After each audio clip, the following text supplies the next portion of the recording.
Barra de Opinión presenta.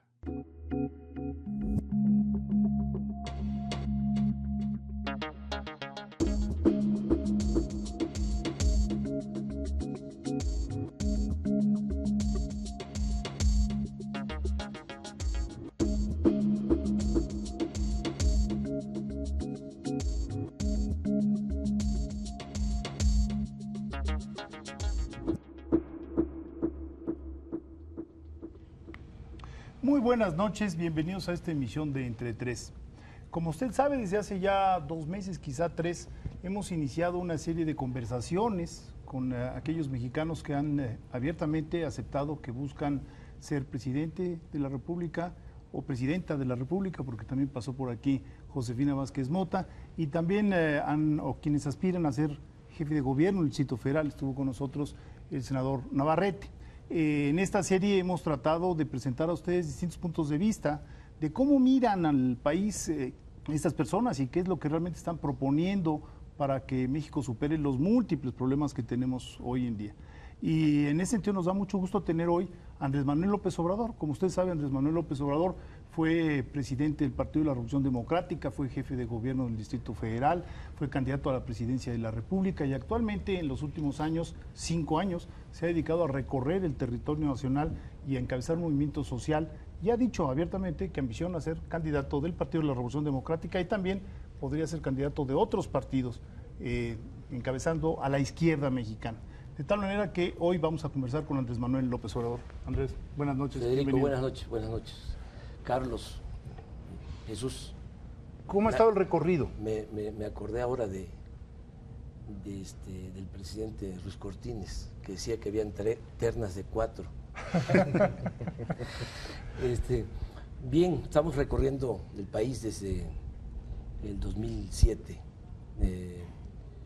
luego de las elecciones, lo tengo que decir, luego del fraude electoral del 2006, decidimos continuar con el movimiento y me he dedicado a recorrer todo el país. Ya visité los 2038 municipios de México, en algunos casos más de una vez, y también los 418 municipios indígenas de usos y costumbres de Oaxaca. He estado en todas las plazas públicas de todas las cabeceras municipales del país.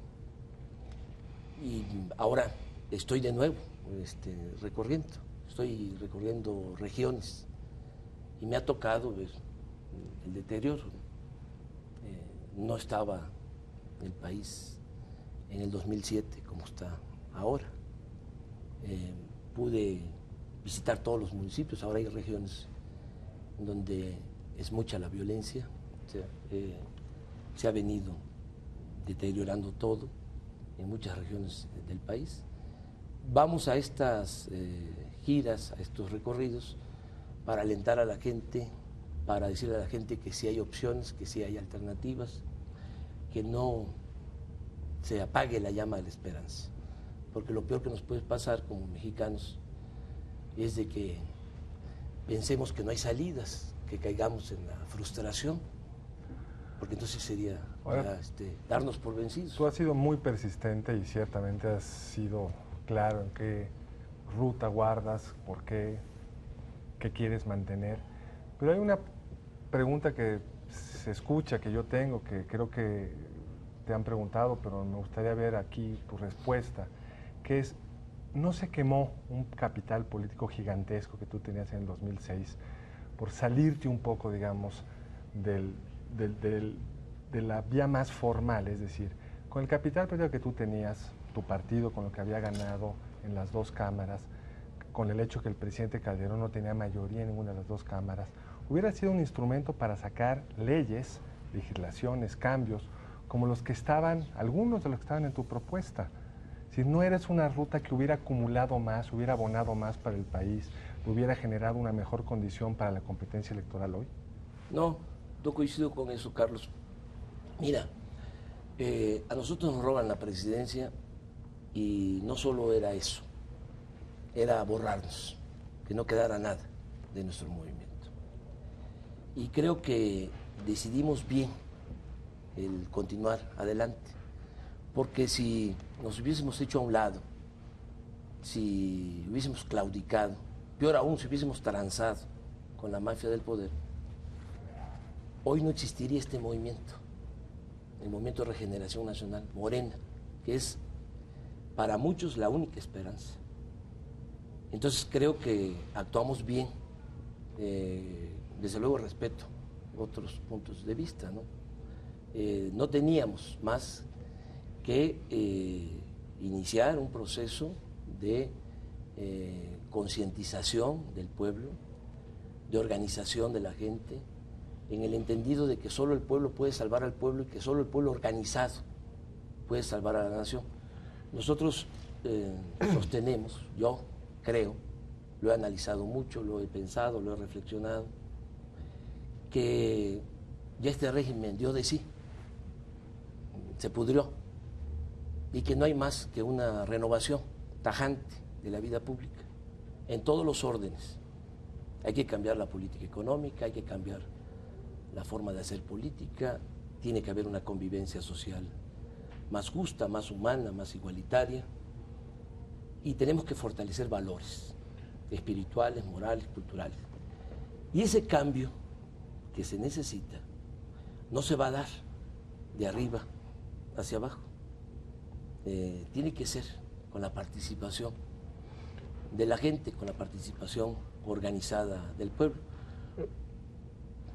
Ahora, en este recorrido, que como dice Carlos, es un ejercicio de una tenacidad realmente muy admirable, hay sobre todo un despliegue de perseverancia, en donde Andrés Manuel López Obrador ha sido, sin lugar a duda, coherente con su proyecto anterior, ha sido congruente con su propio discurso, pero en donde no ha habido, digamos, un asomo de revisión autocrítica, en donde el candidato, sí.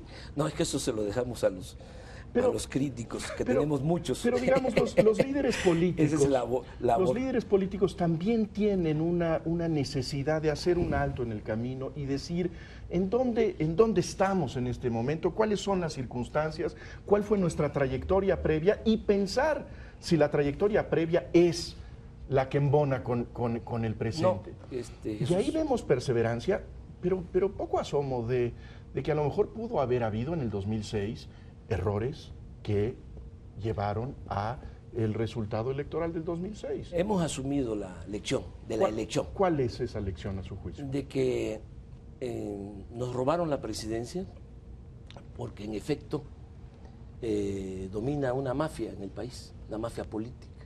Ese es un tema que podríamos aquí debatir ampliamente, ¿no? Entonces nosotros pensamos que lo que ha pasado en México, la tragedia nacional, tiene que ver con el predominio de un grupo que se ha venido apropiando de todo, que ha confiscado todos los poderes, que son los que realmente mandan. Estamos hablando de una especie de supremo poder conservador, oligárquico. Ese grupo fue el que nos cerró el paso en el 2006. Es mi visión, o sea, mi análisis, mi diagnóstico, ¿no? Y impusieron a Calderón. Nos roban la presidencia porque en efecto es un grupo que no quiere ningún cambio en beneficio del país, en beneficio del pueblo. O sea, aunque terminen de destruir a México y de desgraciarnos a todos, o sea, lo estamos constatando. A pesar de lo que está sucediendo, no quieren modificar su manera de proceder. Pero también nos robaron la presidencia. Esa es la lección, esa es la autocrítica, porque nos faltaba organización. No se puede enfrentar a una mafia que detenta el poder si el pueblo no está organizado. O sea, sí hemos recogido las enseñanzas del 2006. Desde luego,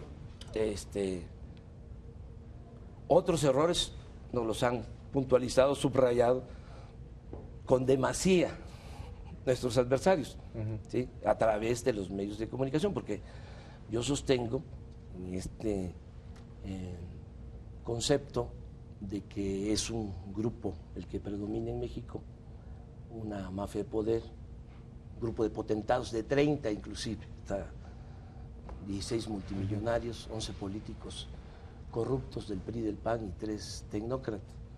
Pues sostengo que dominan porque también son los dueños de los medios de comunicación más influyentes del país.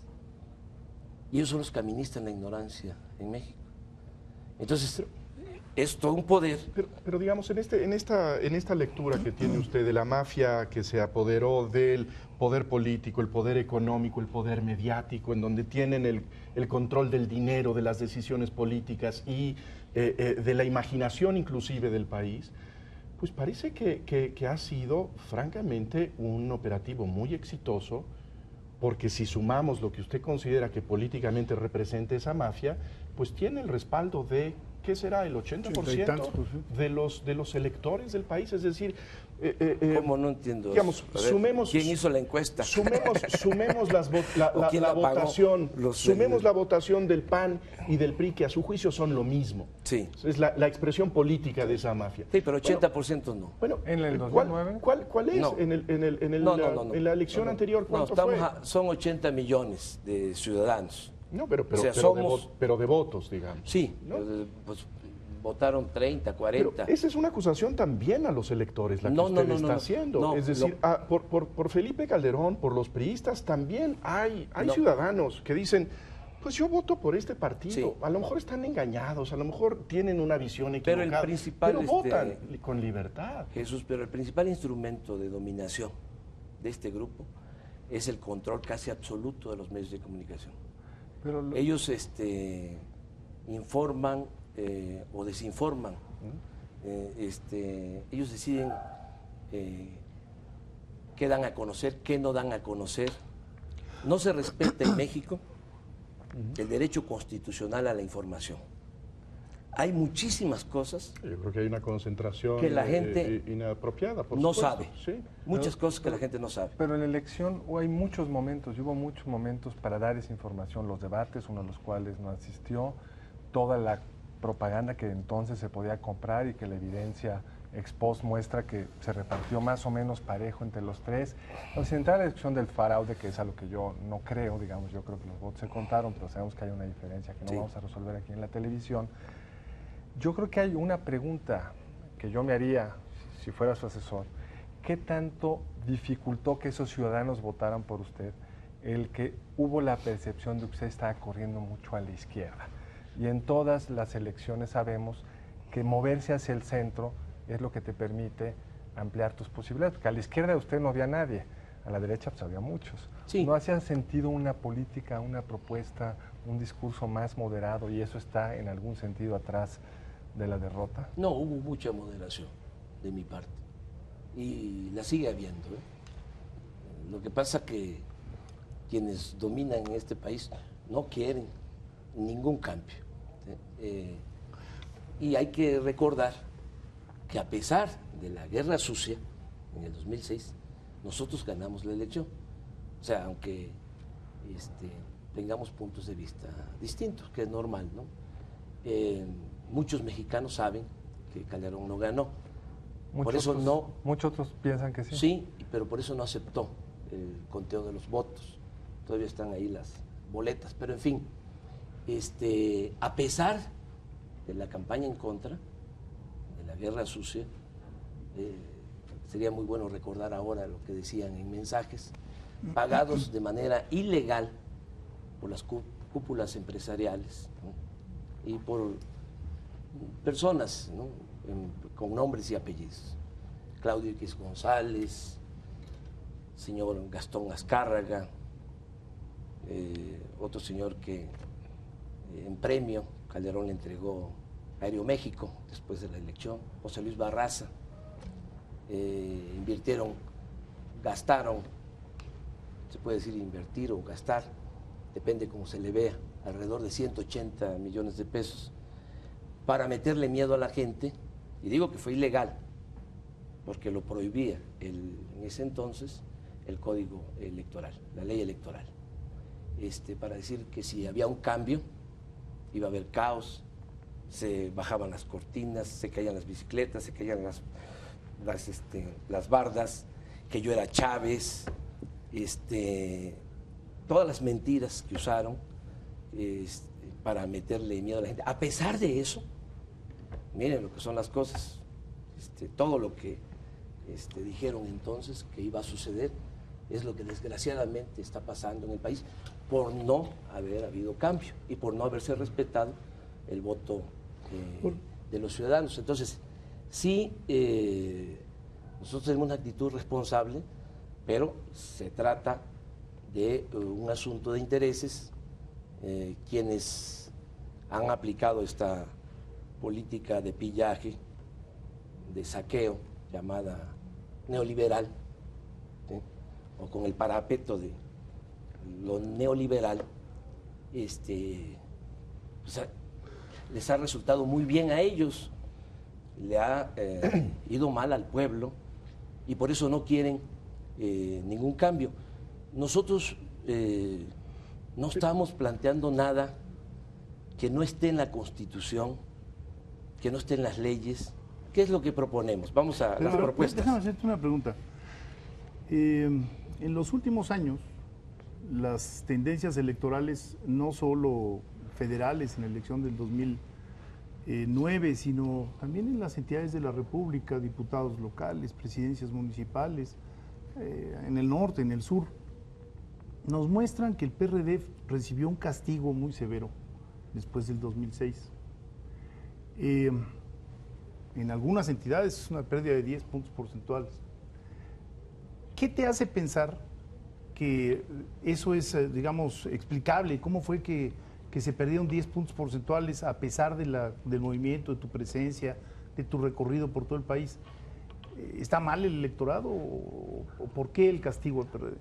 No, mira, yo siento, Federico, que para empezar no se puede hablar de elecciones democráticas. Yo incluso hasta plantearía el que se revisara si realmente hay una democracia en México. Pero las Pero si elecciones no la hay, del 2009 yo no creo que haya democracia. ¿No fueron confiables? ¿Las elecciones del 2009 no fueron confiables? Vamos a decir que ¿A tu son juicio procesos tampoco? electorales, pero no se puede hablar de que vivamos ¿Qué les falta en un para sistema ser, democrático. ¿Qué les falta para ser democrático? Pues hace falta que se democraticen los medios, que se garantice el derecho a la información, que no se trafique con la pobreza de la gente, que no se compren los votos. Hace Pero falta todas las que haya democracias equidad. Pasa eso y cuando llega un líder pero- con capacidad de romperlo, lo rompe. Pero no no es como lo que sucede aquí. Yo creo, y ustedes son analistas, son académicos, yo creo que habría que ver conceptualmente si en México hay democracia o no. Yo sostengo que lo que domina o predomina en nuestro país es una oligarquía. Como se Pero definió en la época de los griegos, Si no un hay gobierno democracia- al servicio de unos pocos. Pero si no hay democracia, Hay que buscar que haya. ¿cómo explicarle al elector que se le está convocando para dentro de un año, elección de menos de un año? ¿Cómo decirle que los partidos políticos están cobrando los dineros públicos que se les asignan para precisamente llevar adelante un proceso electoral? Y a la vez decirle que ese proceso electoral no es legítimo. No es, por supuesto sabemos que no es perfecto. No es un Pero medio, bueno, Federico. Si nos permite, O sea, Andrés el Manuel, propósito sería, hay que ir a las elecciones, aunque los dados estén cargados, aunque las cartas estén marcadas, porque yo creo que no hay otra opción para construir una democracia en el país. ¿Sí? Un gobierno del pueblo y para el pueblo. Andrés, si te parece, tenemos que hacer no creo que exista. tenemos ¿sí? que en hacer el país. un corte, regresamos claro. en este tema y otros. Muchas gracias. Estamos aquí con Andrés Manuel López Obrador en Entre Tres.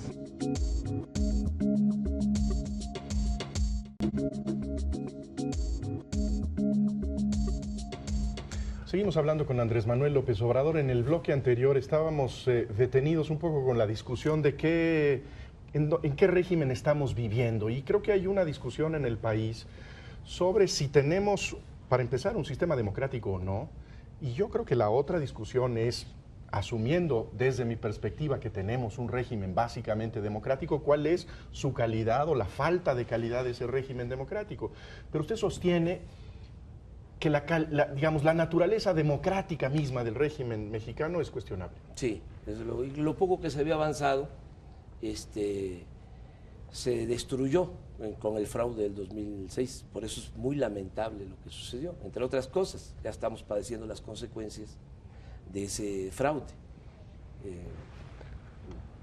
Yo tengo que decir que no estaría el país como se encuentra si no nos hubiesen robado la presidencia. Pero regresando, yo creo que tenemos que construir una verdadera democracia, un gobierno del pueblo, para el pueblo, que distribuya... Eso es una frase, Sí, el gobierno no, no. del pueblo para el pueblo. Sí. Es una frase que podemos poner en letras de oro. ¿Qué Aristotélica. significa? ¿Qué significa que sea de un todo el gobierno tiempo, del clásica. pueblo?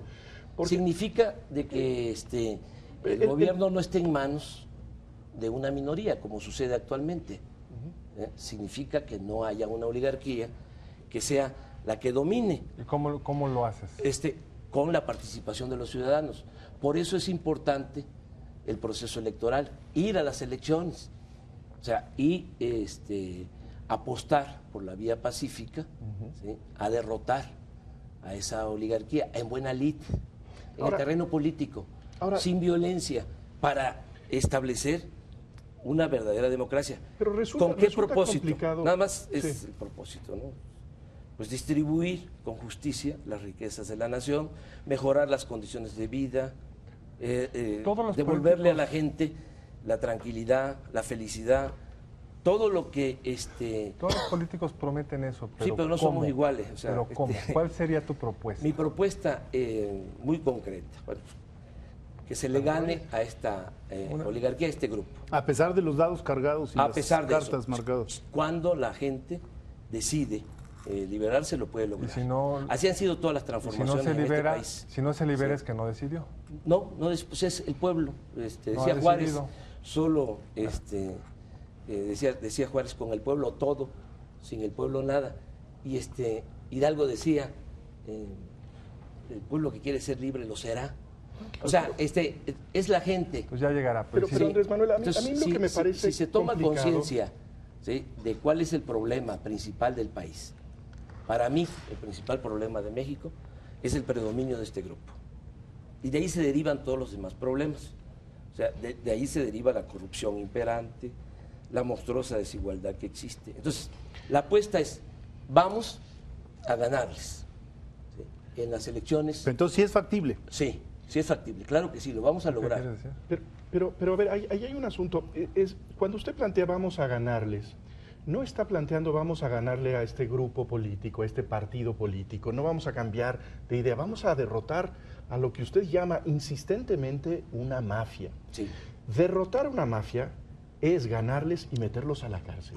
No. Es decir, bueno, entonces necesariamente. no es una mafia. No, Bueno, si es una mafia, No, tú- los mafiosos han de estar tras las rejas. Oye, En ese sentido, Oye, su planteamiento político es un planteamiento en donde dejan pocos espacios No. para la legitimidad de las opciones. Es decir, que las opciones políticas del PAN a lo mejor son equivocadas, pero son legítimas.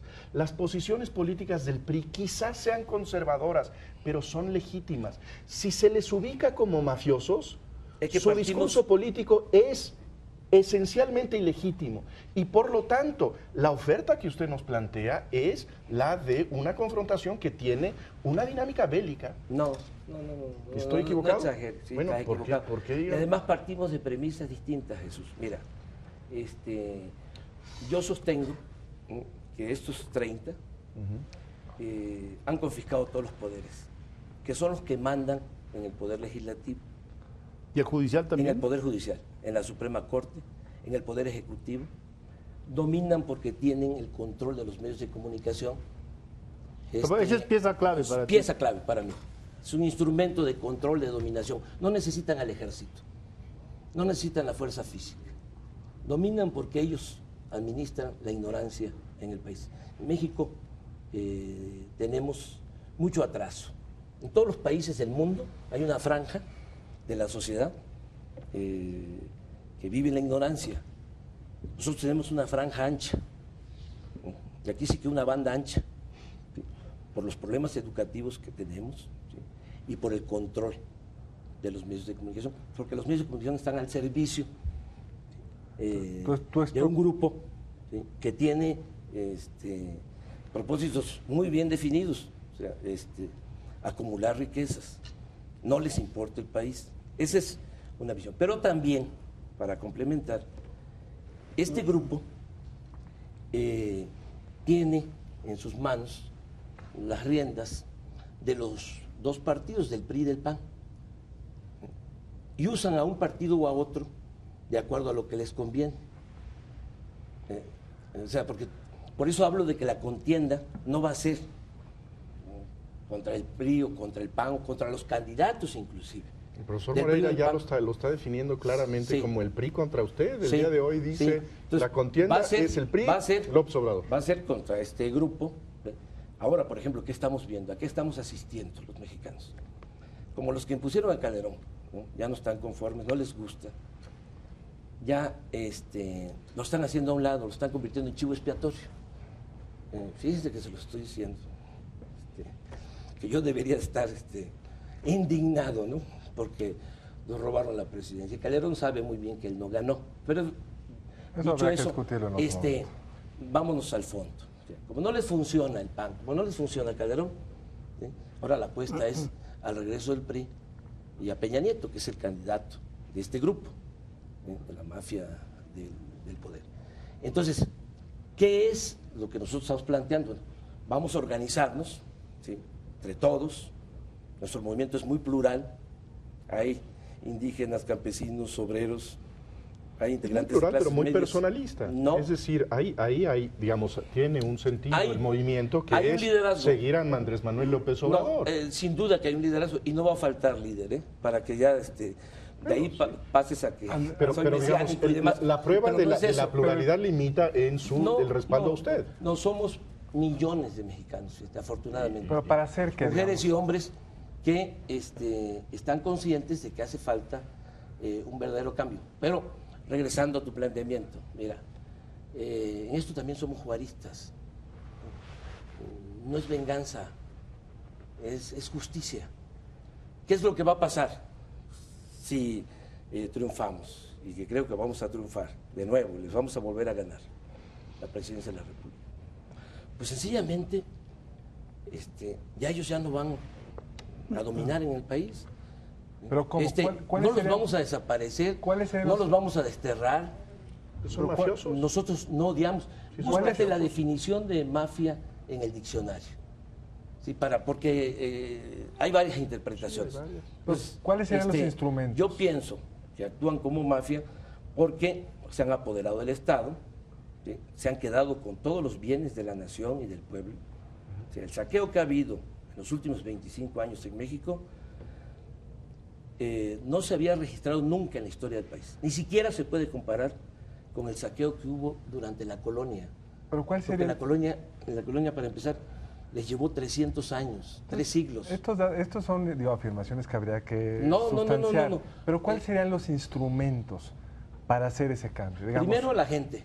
ese es el instrumento O sea, llegar al poder. no pero se los podría hacer instrumentos- nada Los si la instrumentos gente de política decide- económica. Por más de lo mismo. O sea, nuestra función, nuestro trabajo intenso, es decirle a la gente, hay otro camino, hay otra opción. Pero ¿cuáles son los tenemos por qué- contenidos de ese camino? Bueno, ¿Qué es lo que haya democracia, y cambiar la política económica. ¿Hacia dónde? ¿Hacia dónde? Bueno, hacia la actividad productiva, hacia la generación de empleo. Es que eso no se ha hecho, Carlos. Ellos dicen que todo eso lo hacen con las restricciones que da el No, país. no. Pero ¿cuáles serían los instrumentos? ¿Tú expropiarías a las empresas No, de para estos nada. señores que No. tienen- Nosotros respetaríamos a la propiedad privada, eso lo dijimos también en el 2006. Nosotros consideramos que para sacar adelante la economía del país se requieren los 3 motores que son básicos para el crecimiento. El sector público, el sector privado y el sector social. Y tenemos que buscar un acuerdo en eso. Ahora, es fundamental que haya crecimiento económico en el país. Todos están de acuerdo con Sí, eso, ¿eh? Todos. sí. Pero O sea, ¿cómo le no ha harías? habido crecimiento económico en 28 años. Ha sido un desde que crecimiento- están aplicando, Un crecimiento muy mediocre. prácticamente mundo- no ha habido, es cero. Se podría también discutir, pero el objetivo último de esa política, diría PAN, PRD, PRI, y dices tú acá es generar Poner en el centro crecimiento. la Pero, actividad productiva. ¿cómo? Digamos, ¿qué país, si tuviéramos un modelo allá afuera, cuál te gustaría? ¿Te gustaría ser como Lula, ¿Te gustaría ser como Chávez? No es que sirve como referente, porque es muy vago lo que estás diciendo. Bueno, yo te diría, como México... Pero ¿en qué momento? En el momento... Porque es de tal vaguedad que no, la verdad es que no me quedan claros los instrumentos. A ver, no hay ninguna vaguedad. Somos los únicos que hemos presentado un proyecto alternativo de nación. Que leí. ¿Sí? Puntual. Acerca de lo que se va a hacer en lo económico, lo político, lo social, lo cultural. O sea, tenemos muy claro lo que se tiene que hacer. Primero, hay que tener recursos, hay que tener fondos. ¿Por qué sonríe cuando la pregunta de Carlos es si hay un modelo fuera? Yo creo que tiene sentido. Es que siempre me preguntan eso. Pero se lo regreso con su invocación a Juárez. Juárez tenía un horizonte para país que estaba nutrido de su experiencia en el extranjero. Sin Nueva Orleans, sin su experiencia en Nueva Orleans, no se entiende el juarismo. Y tiene muy claro que hay un modelo de modernidad al que aspira Juárez. Yo tengo en como México. referente la historia de nuestro país. Bueno, entonces es nuestro pasado y no el exterior. Así es, sí, nuestro pasado. ¿Qué pasado? Morelos, que quería la igualdad. Pero esos son objetivos. A ver, espérame, no. Pues es que no son objetivos. ¿Sabes qué decía Morelos en los sentimientos de la nación? De manera muy clara. Moderar la opulencia y la indigencia. Moderar la opulencia y la indigencia. ¿Sabes cómo? ¿Con qué instrumento? Decía, hay que elevar el salario del peón. Por decreto. Sí, él decía eso. Decía, hay que educar al hijo del campesino igual que se debe educar al hijo del más rico hacendado. Hay que tener tribunales que protejan al débil de los abusos que comete el fuerte. Bueno, pero regresando, es Morelos, mi inspiración, es Hidalgo, es Juárez. No hay nada más contemporáneo. Es Madero, Lázaro Cárdenas y nuestra experiencia. Ahora, ¿qué es lo que nosotros vamos a hacer? O sea, muy puntual. O sea, yo no sé si lo está haciendo Lula, lo está haciendo Chávez, o si lo está haciendo Obama. Eso es lo que nosotros vamos a hacer aquí, porque es nuestra realidad. Uno de los errores que se han cometido, ¿sí?, es que se han traído modelos, ¿sí?, del extranjero. Bueno, el modelo neoliberal, ¿sí?, baste decir que la agenda, las llamadas reformas estructurales, se aplican en todos los países. No hay una agenda propia en el país. Hay unos que lo hacen muy bien, otros que lo hacen muy mal. Pero ¿cuáles serían los puntos concretos? Puntos concretos. Primero, fortalecer la hacienda pública. ¿Cómo? ¿Sí? De tres maneras. Primero, llevar a cabo un plan de austeridad republicana. Reducir el gasto en el gobierno.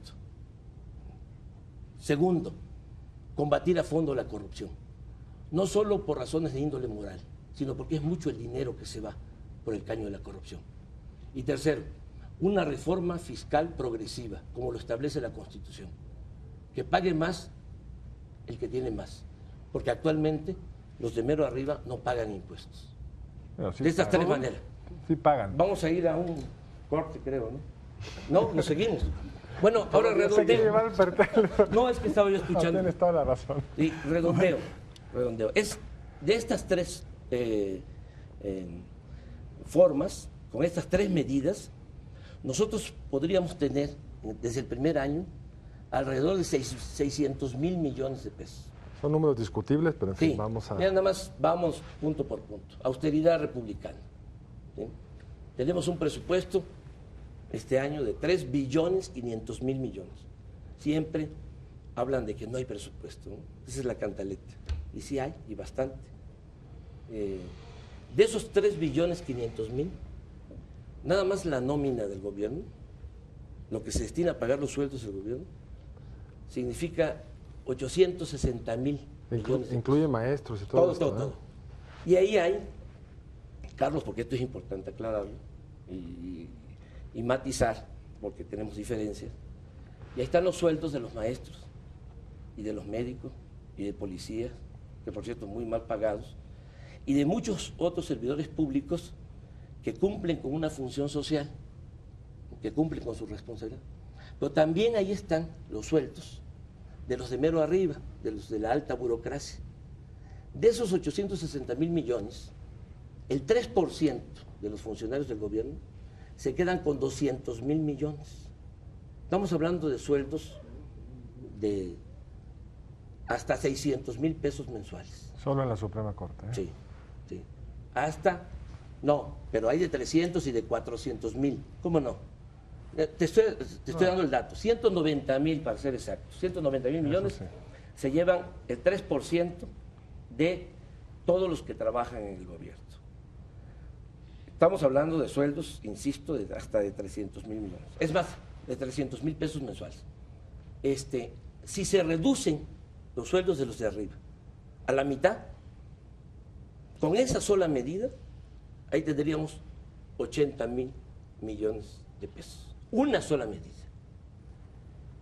Si seguimos analizando el gasto del gobierno, sobre todo los privilegios que hay arriba, si hablamos de que todos los servidores públicos, me refiero de la alta burocracia, este 3%, tienen servicio médico privado.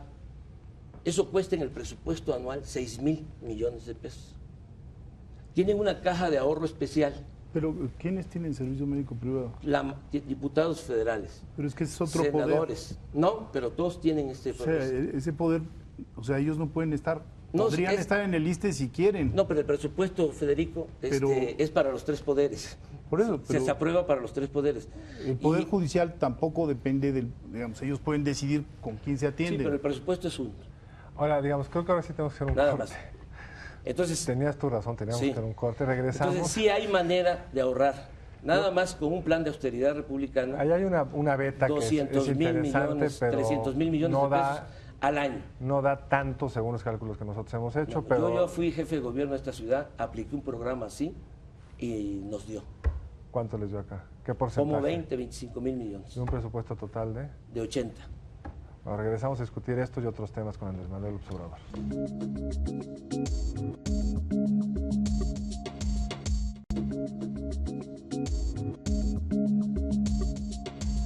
Estamos de regreso con Andrés Manuel López Obrador. Discutíamos los temas fiscales que siempre requieren datos, números y podemos ahí sin duda tener diferencias.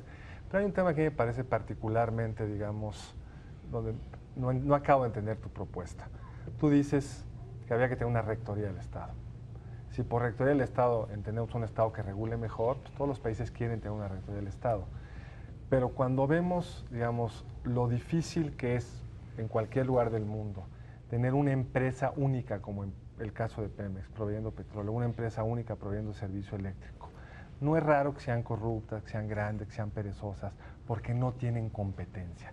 Tú a lo largo de tu proyecto subrayas competencia por aquí y por allá, tienes razón, lo comparto, el artículo 28 es muy claro de la Constitución, pero en el sector público está buena parte de los problemas por la falta de competencia. Todos esos excesos de personal que dicen tienen que ver también con eso. No los puedes despedir aunque no hagan nada, tienes que ir a esas instituciones como ciudadano pobre porque no tienes alternativa. ¿Qué hacemos para generar competencia en el sector público? Que es uno de los secretos del Brasil de Petrobras. Lo hizo poniendo competencia. Primero hay que rescatar al Estado, o sea, porque está en manos de... No, pero si llegas tú lo vas a poder regular. Por eso, ya el Estado tendría otra función, ¿sí? Y el Estado pues tiene que promover el desarrollo y tiene que procurar que haya bienestar y tiene que procurar que no haya corrupción y que no haya monopolios, ¿sí? Que haya competencia. Pero si es en el sector público que sí haya monopolios. Sí, hay cuestiones que son especiales, estratégicas, o sea... Pero por estratégicas hay que cuidarlas con competencia. Sí, no, pero no necesariamente la privatización, Carlos, ¿no? ¿sí? Te significa mejoras para la gente, ni te significa honestidad. Ya lo hemos visto, lo hemos padecido. Ni necesariamente lo estatal te significa eso, también lo hemos padecido. Sí, mira. Y ejemplos de lo segundo de la competencia en América Latina son mejores que las otras. No, yo estoy de acuerdo con la competencia, tiene que haber competencia. Lo único que puedo decirte sobre este tema, que en México privatización ha sido sinónimo de corrupción. ¿Sí? Hasta ahora, ¿sí? No hay privatizaciones que no se hayan llevado a cabo a partir de beneficiar a grupos, ¿sí? En contra del interés general. ¿Tú te sentirías incapacitado para hacerlo bien? No, yo pienso que el Estado no puede absorberlo todo. Ya hablé, ¿sí? De que el Estado no puede asfixiar. Pero puede, ¿sí? en ese La sentido podría haber iniciativa de la sociedad civil. No se puede. Yo no estoy planteando un Estado autoritario, ¿sí? Se lee un poco así el programa. Sí, se lee porque, pues, No, yo lo leí imagínate lo más cómo me han objetivo que interpretado. pude. No, yo fui al texto. No es eso, pero hay cuestiones, por ejemplo, vamos a hablar de una orientación del Estado, pues, del nuevo Estado, del Estado liberado, ya no el Estado cooptado, Capturado. secuestrado, como está ahora. Primero tendría que haber planeación, de que no hay. Hay un plan nacional de desarrollo. No hay plan nacional de desarrollo. ¿Sí?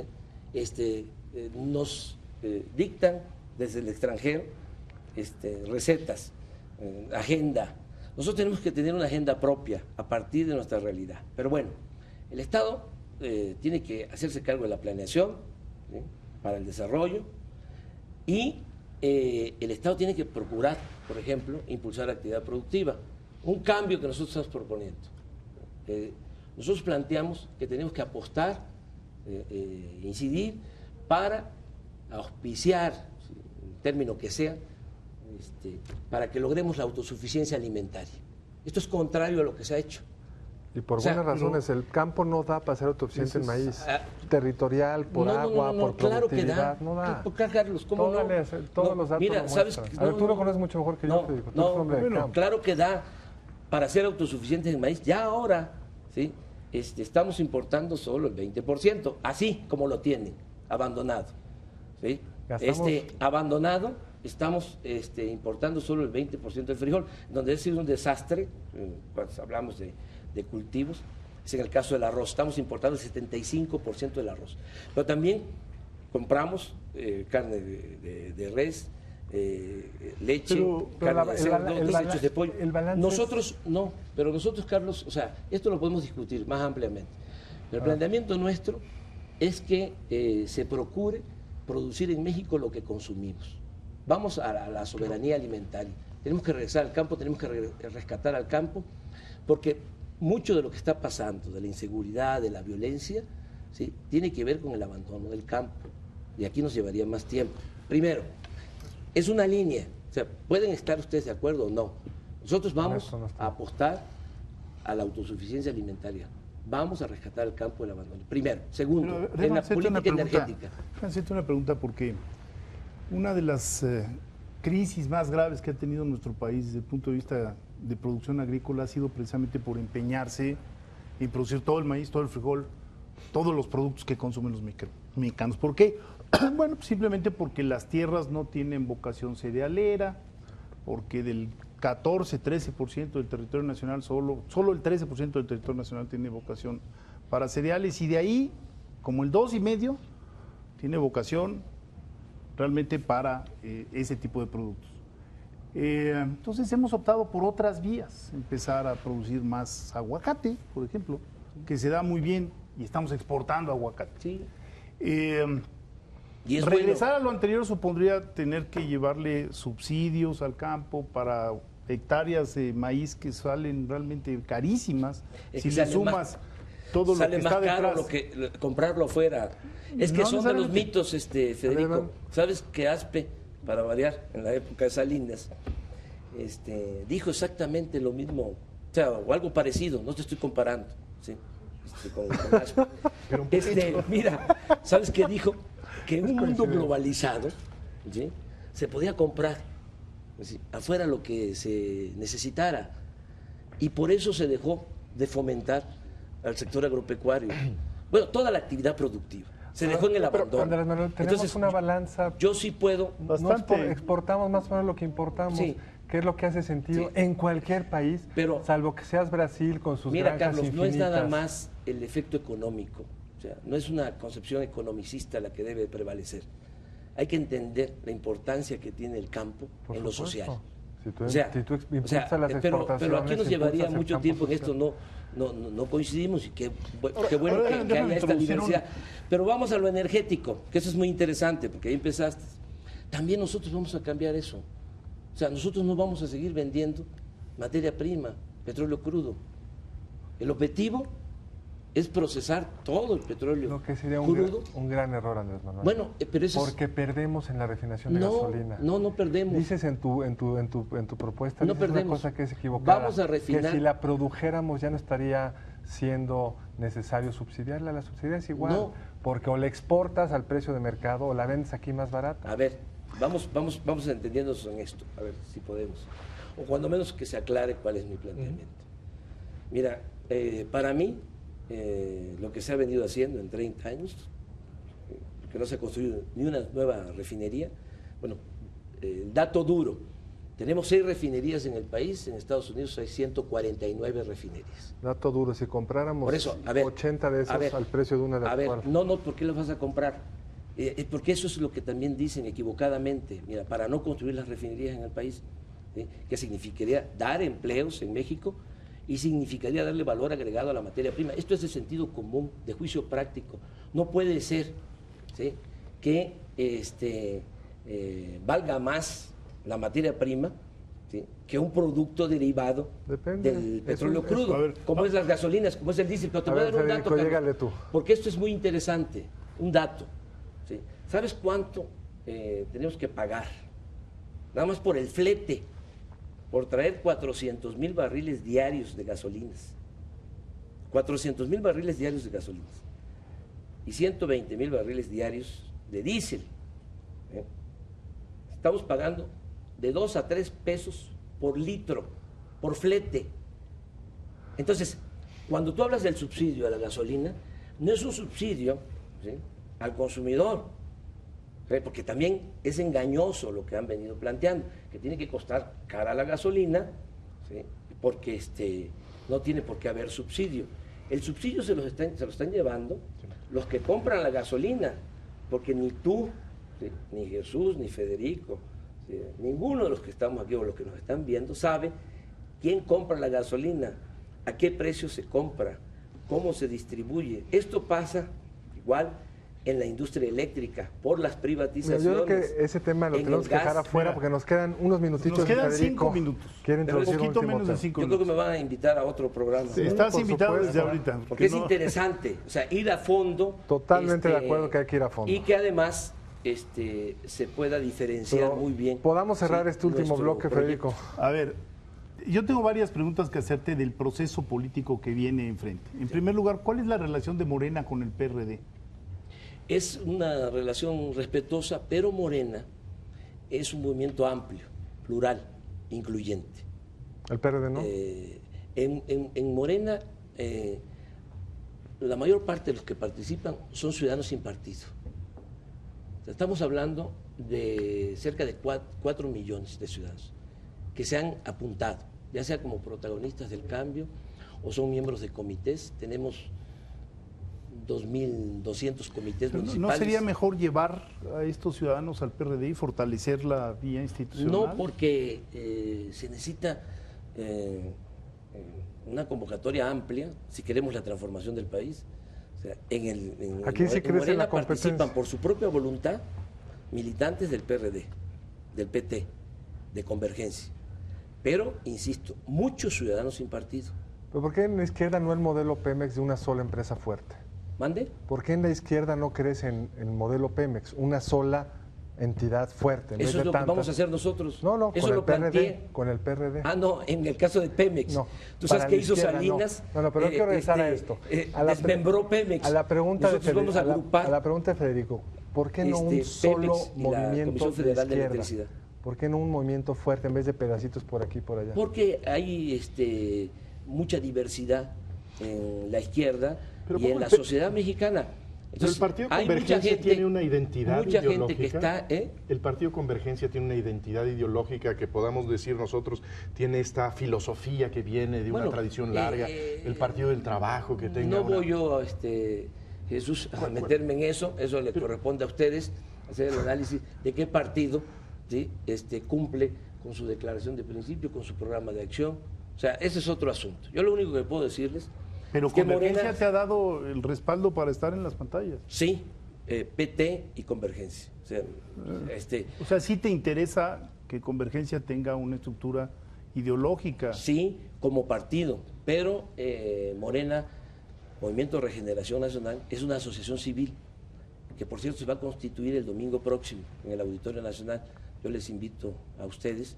Y ahí van a ver que hay un consejo consultivo donde hay intelectuales, artistas, hay empresarios, hay desde luego campesinos, obreros, ¿Qué nos podría artesanos. decir de su evocación religiosa? La canción de Morena tiene una referencia a la Virgen de Guadalupe, que yo creo que es un retroceso ideológico para la izquierda mexicana y para el Estado laico. Sí. El hecho de que se confunda el discurso espiritual que usted de pronto evoca con el discurso político. Yo sabía que ibas a llegar a lo mesiánico. Me quedé ahorita con lo espiritual. El que llegó a la mesiánico. Claro, Me quedé con lo espiritual. mira, usted plantea mira, que la te voy a- política debe fomentar valores espirituales. Claro. Yo creo que no. Yo creo que sí. Yo creo que no. Yo creo que sí. Yo creo que Mira, lo espiritual es para los templos y para las iglesias. No, para el Parlamento no, es que ni el lo Palacio de espiritual Gobierno. no está nada más en los templos y en las iglesias. O sea, vamos a empezar por ahí. ¿Sí? Mira, Jesús, no se puede hacer nada en la vida, ¿sí? Menos ser un dirigente que busca una transformación, si no se tiene por delante una idea, una doctrina, una filosofía.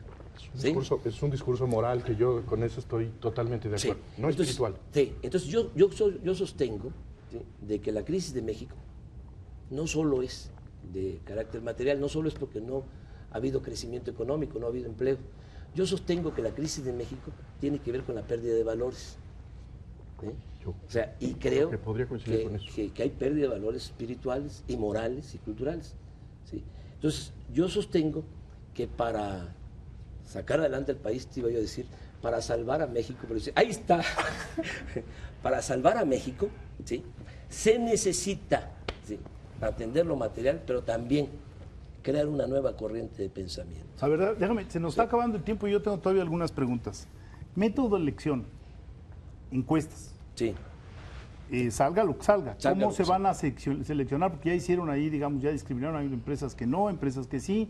Es un ¿Cómo lo van a acuerdo, hacer? Federico, que tenemos con Marcelo, que dicho sea de paso, nos llevamos bien. ¿Sí? Quisieran los Si que él estuvo aquí, dijo lo mismo. no me ven con buenos ojos Los aquellos. ¿Qué cosa será mejor? ¿Mafia de poder o el supremo poder? ¿Poder conservador? No, supremo poder oligárquico y conservador. ¿Y sabes por qué le subrayo lo del conservador? Porque no quieren cambiar, quieren mantener lo mismo. Bueno, O sea, pero bueno, nos llevamos muy bien, no nos vamos a pelear. si gana Marcelo en la elección, digamos, gana Encuesta. su puesto, la encuesta, perdón, en la encuesta, ¿cederías en tu pretensión de ser candidato por el PT y Convergencia? Claro, mira, yo no soy un ambicioso, vulgar, yo no lucho por cargos, aunque se trate del cargo más importante de la República. O sea, sí, o contemplas la posibilidad de no estar en la Sí, boleta. claro que sí. ¿Por qué? Porque va a decidir la gente. Es un asunto de honestidad, de congruencia. Yo no podría ser candidato, ¿no?, de las fuerzas progresistas de este país si no estoy bien posicionado. O sea, pero usted ha lo que mostrado estimo mucha- más importante en mi vida, ¿sí?, son mis principios, son mis ideales. Entonces no voy a echar por la borda, ¿sí?, para ser candidato. Es una revelación extraordinaria. Con toda firmeza, no. No, Y va a ser lo que suceda en la encuesta. así es. Va a haber 1 o 2 encuestas que se pondrán de acuerdo Sí, los equipos. estamos de acuerdo, Y el que y quede adelante, así aunque es. sea por un margen pequeño, Así es. aunque así. que entre dentro del margen de Así error, se le va a preguntar a los ciudadanos, se le va a preguntar a las fuerzas progresistas, vamos a llegar a un acuerdo. ¿Sí? Se va a ver, A ver, quién pero- es el mejor posicionado. Y es un asunto de honestidad. Pero o sea, no nos podemos los, engañar. Entre los votantes del PRD, entre los simpatizantes de la izquierda, en una población abierta, porque esas diferencias son importantes. La fuerza que usted tiene dentro de la izquierda puede ser debilidad afuera, y la fuerza que tiene Marcelo Ebrard afuera. Es debilidad Se va a buscar, adentro. se va a buscar ¿Cuál el es? equilibrio. Bueno, que sean militantes del PRD, del PT, de Convergencia, que expresen que ellos son militantes. Pero no a un universo abierto de solo ciudadanos. Sí, encuestables los... no, a todos. Pero bueno. Es que hay una diferencia es que importante. eso es clave. Es que es muy importante eso, mira. Si se le pregunta a priistas y a panistas que desde ahora están pensando en que van a votar como le voy a decir a Peña Nieto, voy a decir Manlio, Manlio o Peña Nieto, o la señora Josefina o Krill, ¿no? Pues, ya ellos ya están expresando, ¿no? Un sentido del voto, ¿sí? Ahora, los que no van a votar ni por el PRI ni por el PAN, actualmente, porque una encuesta es una fotografía del momento, no, yo todavía no decido, o soy independiente, o soy militante del PRD, PT, Convergencia, ese segmento, que son los que podrían ¿sí? votar por nosotros. O sea, un universo más amplio que los militantes, excluyendo a los que expresamente en la encuesta digan, yo ya estoy pensando votar el PAN, por el PAN yo estoy pensando votar por el PRI. Y hay varias preguntas, luego se puede hacer comparativos. A ver, por el PRI, no es por el PRI, por el grupo de Salinas y Televisa, me refiero a Carlos Salinas de Gortari, el grupo que él coordina, y por Televisa Peña Nieto, pero ponle PRI, Peña Nieto, PAN, Krill o la señora Josefina PRD, PT, Convergencia, ¿no? Marcelo, se ve el resultado. Luego, los mismos del PRI, los mismos del PAN, conmigo, y se ve el resultado. Esas ya se han hecho. Sí, eso se puede hacer. Ahora, o sea, es un asunto de ponernos de acuerdo. ¿Cuál es la batería de preguntas que van a hacer? Sí, y el punto de partida de esto, lo digo de manera sincera, o sea, como me gusta decir las cosas, en honor a la verdad, es un asunto de honestidad. ¿Sí? O sea, yo no voy a encapricharme para ser candidato si la gente de la izquierda, si las fuerzas progresistas, ¿sí? dicen pero que no. Para eso sería importante hacer un ejercicio de contraste importante. Yo coincido con usted que no tiene ningún propósito el hecho de que queramos ver enfrentados a Marcelo Ebrard y Andrés Manuel López Obrador y pelearse. No me parece que sirva a ningún interés nacional, pero yo creo que sí es importante que haya un contraste de propuestas, porque me parece que sí son visiones, acentos, prioridades distintas. Sí. ¿Usted está dispuesto a debatir con Marcelo Ebrard? Pero ¿cómo no? Porque, públicamente. Mire, yo estoy dispuesto a confrontar de manera respetuosa nuestros puntos de vista, lo que sostenemos. Estoy muy seguro. ¿Cuál es la diferencia básica entre su proyecto y el pues de Marcelo Ebrard? Yo no creo Ebrard? que haya muchas diferencias, pueden haber matices. ¿Cuáles serían esos matices? Vamos a dejarlo para cuando corresponda. Mire, yo tengo que hablar con más claridad posiblemente. Este asunto de la mafia del poder les molesta mucho. El hecho de que yo tenga que decir, por razones obvias, ¿no? de que nos robaron la presidencia de la República, de que Calderón no ganó.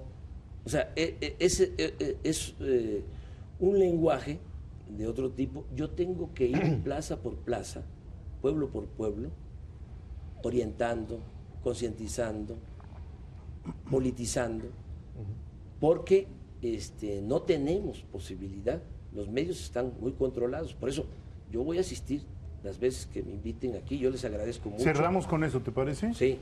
Queda el compromiso de que regresas. Vamos a regresar, Federico, Carlos, Jesús. Por supuesto. Vamos a estar aquí conversando. Bueno, ya lo oyó usted, Andrés Manuel, mil gracias por haber estado aquí con nosotros. Entre tres, esta casa está abierta, ya que quieras, adelante para seguir debatiendo.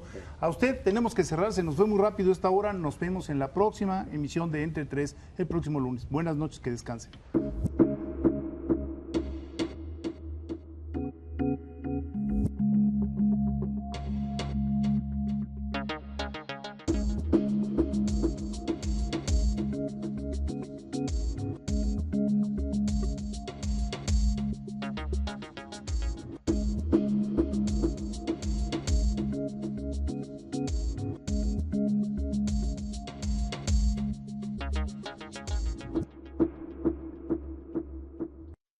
Barra de Opinión presentó.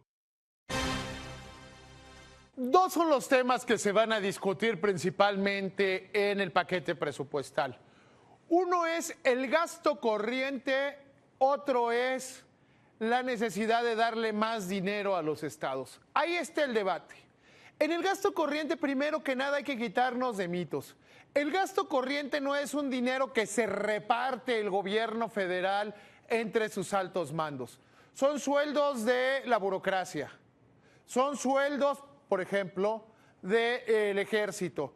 Y también hay una parte muy importante que es el pago de pensiones y, quizá más, los programas sociales. Programas sociales que van destinados a la gente. Así las cosas, estar pidiendo más dinero para los estados y cortar el gasto corriente es un contrasentido.